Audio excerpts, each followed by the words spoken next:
You know him. You love him. The League, Black Monday. He's got the podcast, How Did This Get Made? But here, we just see you truly as a friend and a psycho Clippers fan, Paul Scheer. And so we need your input. Not too far off. Okay, yeah, it's a good title. The game last night, we've seen the little pieces of video, and it Right. seemed like an amazing party. Take us through the vibes and the atmosphere. Well, look, I feel like it was truly a homecoming for the Clippers in the sense that for many years we have been the roommate to the Lakers. There's a vibe in Staples Center that never felt like our place. And I feel like coming into this new stadium, which is so futuristic, it's scary. I mean, I'm giving up so much of my own identity to walk in there because everything is faceless, or like your face pays for everything. Like, you don't ever take out your phone or a credit card. You don't know what you're buying because you could just take things off the shelf. Whoa, what? Oh, so yeah, wait, it's not even Apple Pay. It's like my face is doing it? It's by face. When you walk in, they say like, oh, hello, Paul, because a camera's already hit your face. They know who you are. You walk in through the door. That's when you go into scary.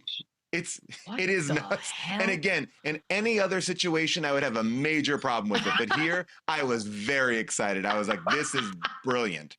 And I'll tell you, they got it figured out because you go into a gift store and you just take whatever you want, and there's cameras watching you, and they charge you. You get a receipt on your phone after you leave the game.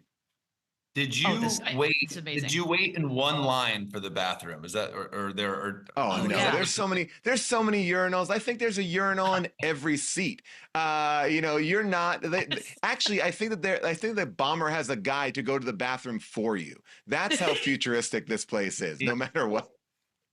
Crazy. I'm dying. But it really is. I think what's so kind of cool about the place is it's beautifully built. It feels like the future, but it's also built to be like a basketball stadium. Like no one's in the hallways. Everyone's watching the game. And that's something that feels really unique. Like when I grew up in New York, so I went to tons of Knicks games. I've been to tons of games at Staples, and everybody's inside. There's no delay. You can get your food. You can go to the bathroom. So you get back inside. That I think is really cool about it. The focus is basketball. It's like a fan-built stadium, and that makes it a little bit different than anything I've ever been to. Oh. No, it's amazing. We got to go check it out. I got an opportunity to tour it. They allowed me to shoot an episode of my podcast in there, so it's amazing. But Paul, let's get into the basketball of it all. Yes. Obviously, the Clippers were hoping to have Kawhi last night on opening night. Didn't happen. He's gonna miss some time rehabbing that knee. As a fan, how concerned are you? Here's how I think about it. And I say this with absolute love. I'm not counting on Kawhi. Like, I just want to be like, when it will happen, and that will be it. But like, to me, it's sort of like, there's this issue. We don't know what it is. It's going to get better. It won't get better. Who knows? So I'm not counting on it. So I'm looking at the team that we actually have right now, which is a really impressive team. There's a lot of good players there. I think we need probably one more person on offense. I can't wait to see if Kawhi comes back, but in my mind, I've written off Kawhi until December, not based on anything, just based on my emotions. I can't go there and allow myself to be like, when is he coming? When is he coming? So if I push it that far away, I feel better about it. Probably. It's like when you put something, like you pre-order an item and you don't know when it's coming, and then you're surprised. You're like, oh, I forgot I ordered. Yeah, I get it.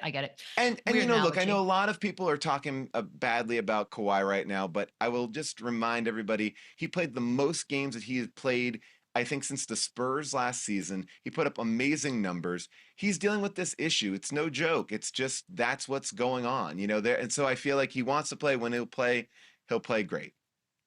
Okay, so I'm glad you have this healthy attitude, and you've made up December as sort of your month. Okay, but here's the thing: Kendrick Perkins, and you're right, we don't know. Yeah, Kendrick Perkins has thrown it out there that he thinks maybe he should consider retiring. All right, well, Kendrick. All right, well, what do I say? I mean, it's Kendrick Perkins. Come on, right? Like everybody who's sitting behind a desk, who hasn't played the game, I think on some level it's just an unfair what does he think is going to change? This is a guy who wants to play. He has played. I think that when you talk to any of his teammates, they sympathize with it. I think somebody made a point on Twitter the other day, like Kendrick Perkins was putting up 2 points a game in the final couple of years of his career. No one was begging him to retire. I think we're fine. Kawhi's fine. We'll deal with it. And Paul, for his a retirement. GQ article recently came out, Yeah. and Kawhi basically said he wants to go back to the Clippers instead of to the Raptors or the Lakers to build a legacy. Now, how would you describe this Kawhi era as a Clipper so far? I think the Kawhi era is an interesting era. Look, there's a lot of energy put around this team. Bomber comes in, we get rid of this stink of a franchise where we weren't really caring about the players, right? And I think that this has been an evolution, and now this is like the beginning of a new phase. And, with the whole Paul George situation, I think of it like this. Two great people, but the relationship didn't work out. The 2-1-3 era was not perfectly constructed for whatever health reasons, whatever locker room reasons. We don't even know. So Kawhi is a part of this project that we have. I think the Kawhi and Harden work better together overall. But we'll see what happens. I think Kawhi is a great piece. I think if it doesn't work out with Kawhi, there'll be two other superstars that we'll get eventually as well. And I think that part of getting rid of Paul George and not paying him that money this season was to open up that spot for us, to give us some flexibility in the future. And that's, I think, a smart management decision right there. And I love Paul. I'm all in. I'm just saying, but I think when you're looking at the future, I think you can't be investing all this money in the past. We have to also look at who's coming up. But did you cuss when you saw the news though initially? That's all I want to know. No, I didn't. For whatever reason, it felt like it was ready to go. It felt like it was there. It felt like it was going to happen. And there's a lot of these little talks about it. And again, I am a Paul George fan. I have nothing bad to say of him, but I do feel like we're spending all this time talking about Paul George, but we're not talking about the best pickup of our offseason, Jeff Van Gundy. And I think that's what you saw last night. You saw this defense of the Clippers in a crazily different way. I mean, that to me, I'll take a Jeff Van Gundy over a Paul George right now because wow, that's a hot take. Stop it. I got some Kool-Aid here. Do you guys want to have some of this Kool-Aid? Clippers Kool-Aid you want? Look, I like Jeff Van Gundy as much as the next guy. So you're on your own on that one, Paul. Yeah, we're gonna clip that, put it out there. James Harden, by the way, you still got James Harden, and last night he was putting up some nice numbers. It'll be interesting to see sort of how he adapts now that Paul's gone, Kawhi is not out there. What are you thinking is going to happen here with him? I think that last night was really reflective of the type of game we're going to see a lot until we get Kawhi back, right? We have a great team, really strong defense, and they played a really gritty, fun game. That was a game where no one left. And, we went into overtime, almost went into double overtime. And the audience, the whole crowd was just standing there and they were into it. So they can compete. Can they close will be the issue. I think that last night we should have closed. I think that with D-Book getting fouled out, we had the chance. I think, unfortunately, Terrence Mann, who I'm a fan of, got a little frazzled early on because he got these foul calls right out of the gate. And I think if we stay out of foul trouble, we can probably close a little bit better. But when you look at the points, everyone was sharing the ball last night, and Harden was really quiet in the first half, with 4 points. But then I think by the end of the game had about 28 points. So that was a pretty he stepped up, and I feel like that's what we need there for the Clippers too. And we need that, we need Harden to be special and maybe not take shots past the free throw line. I mean that, again, I don't know I don't want to be a Kendrick Perkins here, but I say step back just a little bit more. The good news is, Paul, they were in position last night to win the game, right? James Harden makes that floater. He makes one of those free throws. Who knows? So I think they did enough to win. And the Phoenix Suns are also a really good team. So considering all this, are the Clippers this year a playoff team, a play-in team? After one game, it's early. What expectations do you put on them?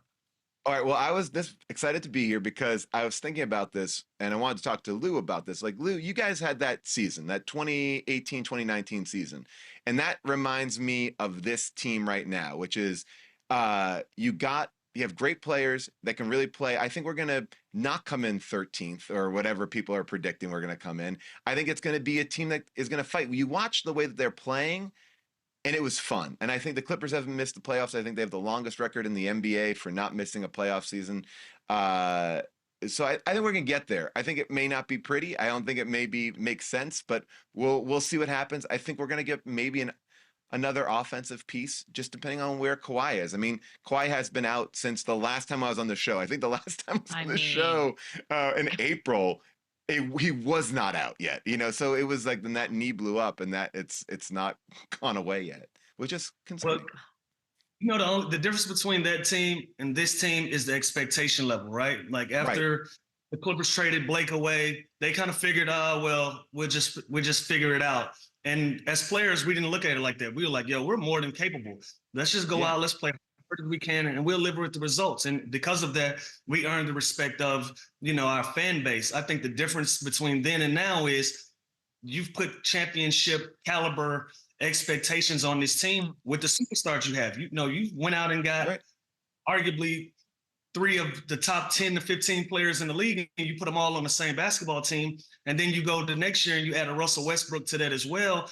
You have a super high level expectation. And so I think just what's expected from the fan bases are completely different when you compare the two teams. And, even when we brought over Paul, you got to think SGA was in that deal, and he was one of those guys that was with us. And I'm a big SGA guy. I'm always going to root for him and love him to the death because that was somebody that I worked alongside. I saw the potential. I believed in the potential.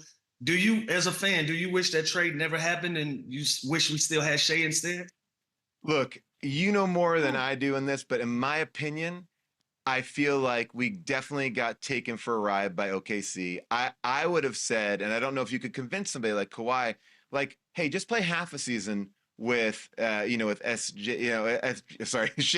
but play with him and just see what happens, right? And then make a trade based on that. And I feel like if we did that for half a season, I think you would have seen right away that could have been good. But also you go like, oh, well, Shea may not have been able to step up and be who he is on that Clippers team under Kawhi, because maybe OKC allowed him to develop in a certain way. It's hard to go back and say what we should have done. I think that the only thing I know that we shouldn't have done is get John Wall. That to me is the biggest mistake that we made, in the sense that I like John Wall, good player, but at that point we traded away Hartenstein, who I thought was actually a bigger part of what we needed as a team. But we made a lot of decisions you can maybe argue that were made by Paul George or forwarded by Paul George. I know there was some talk also about Lawrence Frank making a lot of these decisions or pushing people away. Like, I don't know about that. I'm not in that locker room, but I will say that I like this team. You're right. There's an expectation here that Kawhi is there, but also because Kawhi is injured and you have Harden doing something that he's, Harden, it's a different team right now. We have a bunch of new players. We have a bunch of people that can step up. It's exciting for me to see. And I also love seeing like these new guys like Kai Jones and Jordan Miller coming in and seeing like maybe this is a year where we get to see some real surprises and we develop a new talent here. But last night and in the preseason, I'm seeing a team that plays very differently. And the one thing I want to say about last night that did concern me, no mention of Kawhi, right? The game started off, they mentioned all their reserve players. They mentioned Mo Bamba, right? He's injured, but they didn't mention Kawhi. They didn't put him anywhere. Kawhi didn't say hello. He was on the bench, but I thought that was a really interesting moment. I don't know if that's just Kawhi being Kawhi, like I don't want to say anything, but it was interesting that this is a man whose face is plastered around the entire stadium. And we don't even get there it is. What's going on? We saw Chuck the Condor. We didn't see Kawhi. What's going on? Something's happening. That's just K. If you know him, you would understand. He's not even as weird as people label him to be. He's just quiet. He doesn't know you, he's not very friendly. And that's it. Behind closed doors, if you're cool, he's cool. And it's fun. Like, he's one of the funniest guys I've ever played with. But he has this public persona. People think he's just some weird mute dude, and he's not. It's just... I like that though. I love Kawhi. Like, I just thought it was weird that you open up a stadium and you don't because they introduced every player, every coach, right? That and you is just weird. don't introduce Kawhi. Please it was do like, address. What? Wow, I didn't know all that. That's interesting.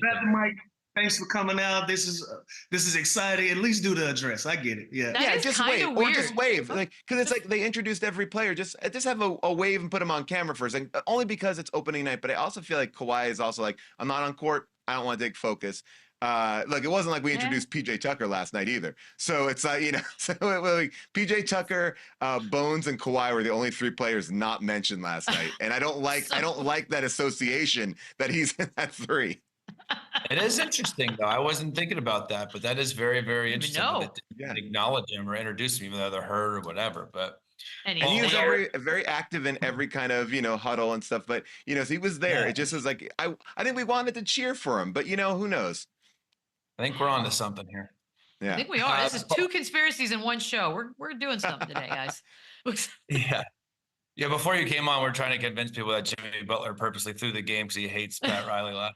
Well, by the way, I want that to be true because I want Jimmy Butler on the Clippers. But you were right. But you know what? I also think too. It's like you were saying this. It's the first game. It still is a first game, right? The rust is going to be there, and people are going to Harden scored 4 points. It was so funny. They have a little shot thing up, on this big, beautiful Halo board that they have, and it was like they were showing the shot making for 4 points. It was pretty upsetting graphic to look at. It was like one basket, one missed shot. I was like, this is not an impressive graphic to see where Harden's hitting. So motivation.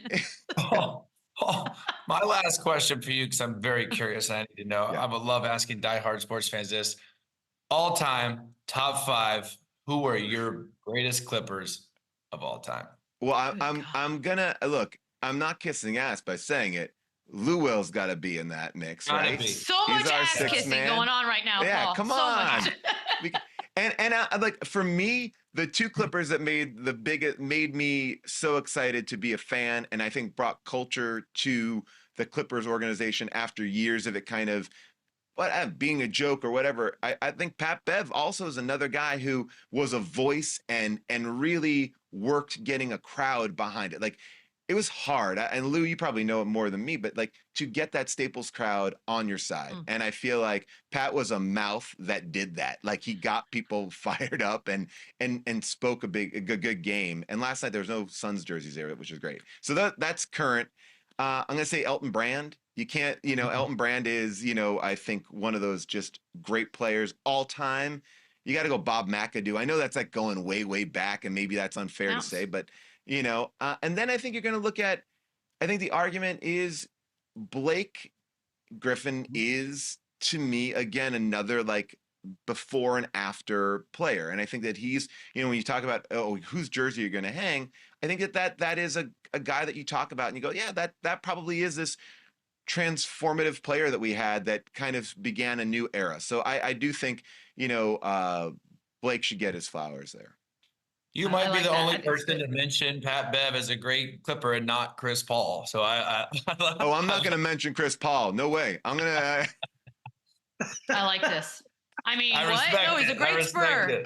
Hey, look, I like Chris Paul's great. He's not in my top 5, not my top 10. Damn, he added the 10. All right. Joyful Recollections of Trauma is the name of the book. It's out there wherever you get your books. Paul, I dedicated it to the Clippers. I did. It's in there. I was able to get a Clippers dedication in there just a little bit. But thank you so much for having me. No, thanks. Always. Good luck this season. Hope we talk soon. Definitely. All right. Talk to you later. Bye. All right. Bye. We'll be back.